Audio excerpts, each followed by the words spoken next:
Hello my darlings and welcome. This video is for anyone grieving. A simple grief spell with some added sigil magic and a reminder that death does not break the bond of love. Let's do some magical crafting. This spell can be done anytime you need healing from grief, sorrow, or pain. I will be doing this spell to honor a death. However, you can modify this magical working to include any sorrowful event in your life or in the greater world in general. I'm going to start by creating a sigil for my working.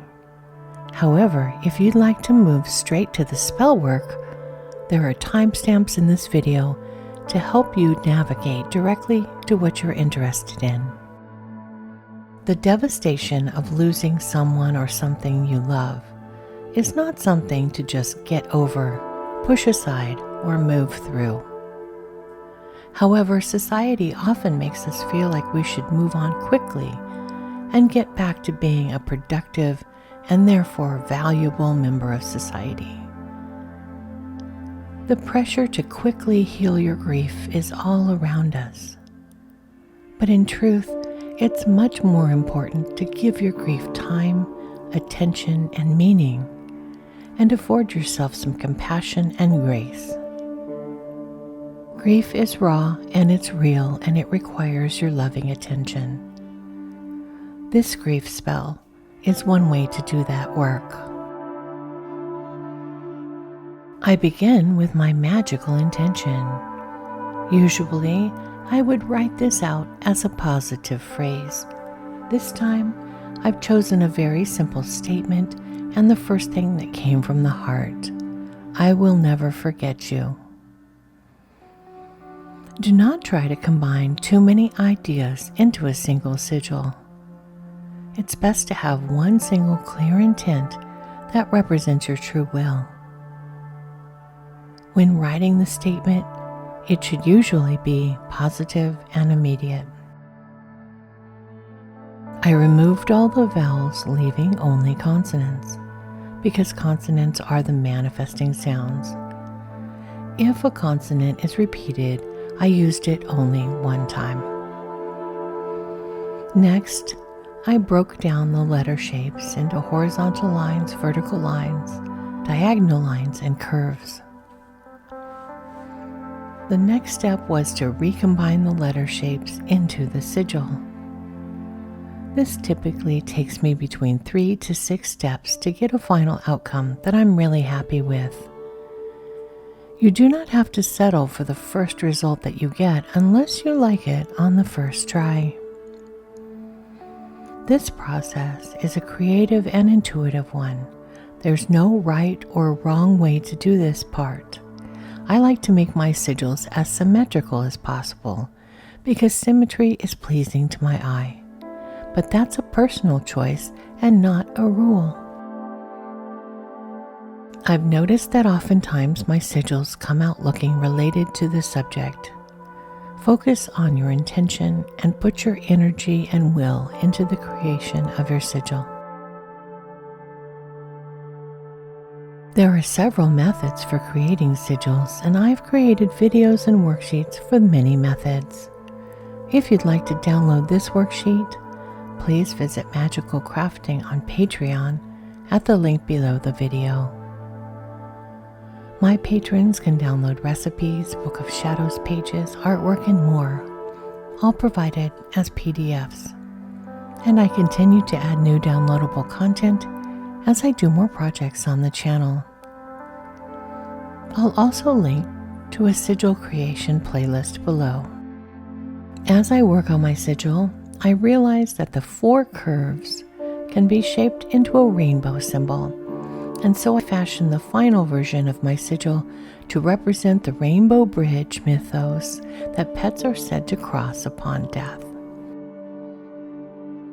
You can create a sigil that represents the person or event that you are grieving.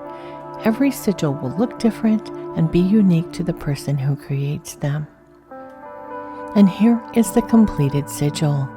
If you're going through the loss of a pet, please feel free to use this sigil in your magical workings if it speaks to you. The second part of my process is to create an object of power and memory. I'm going to use a small glass jar and a handful of whiskers I've collected over the years. To this jar, I'm also going to add some fine holographic glitter so that it looks magical anytime I shake it.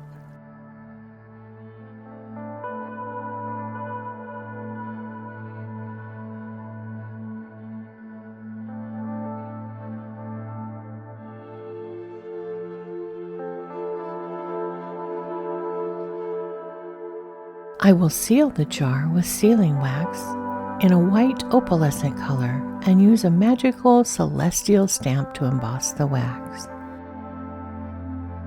Creating a special memento to the departed is not necessary to the spell. It's just something I wanted to include.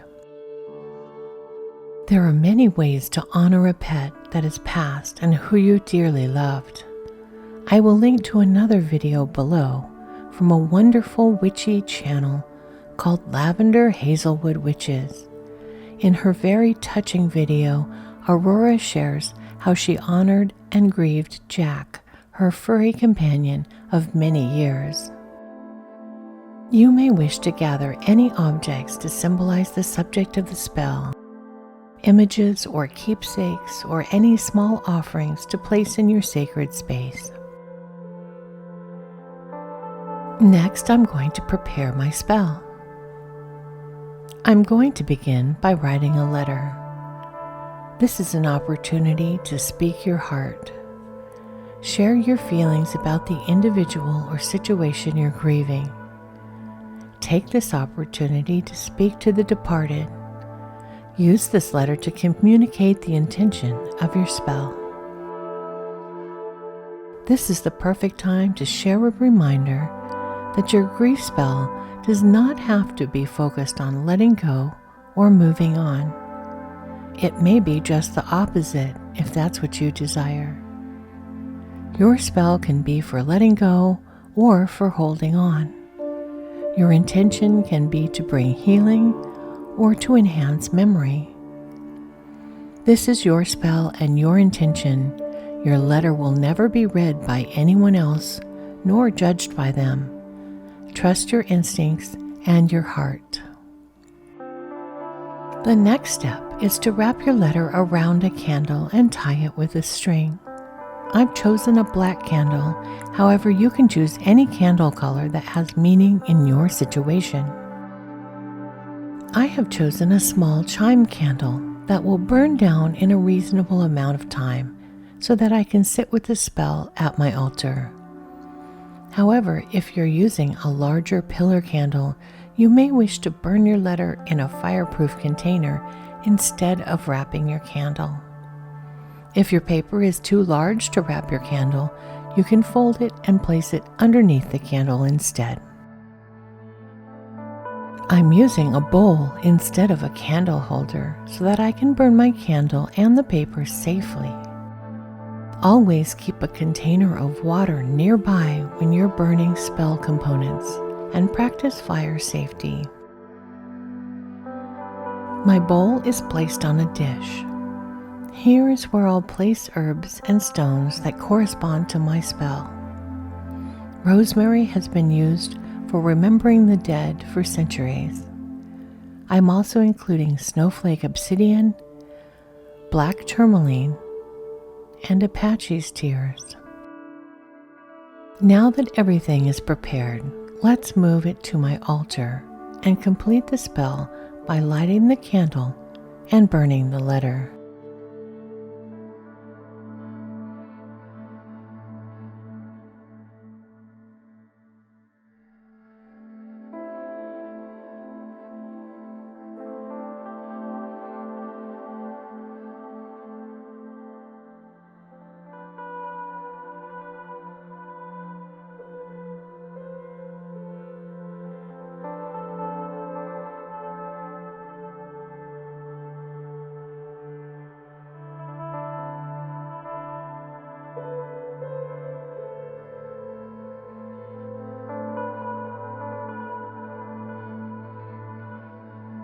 When the flames make their way to the string holding the letter and burns through, your paper may begin to unwind and burn more fiercely. Your spell is almost complete.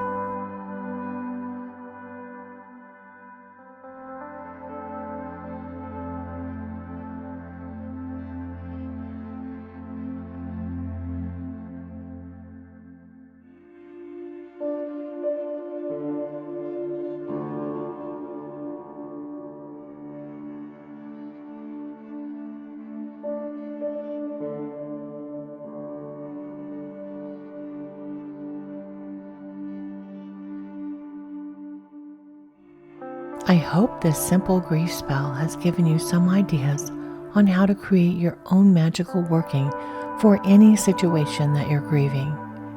I'm sending you strength and blessings and so very much love.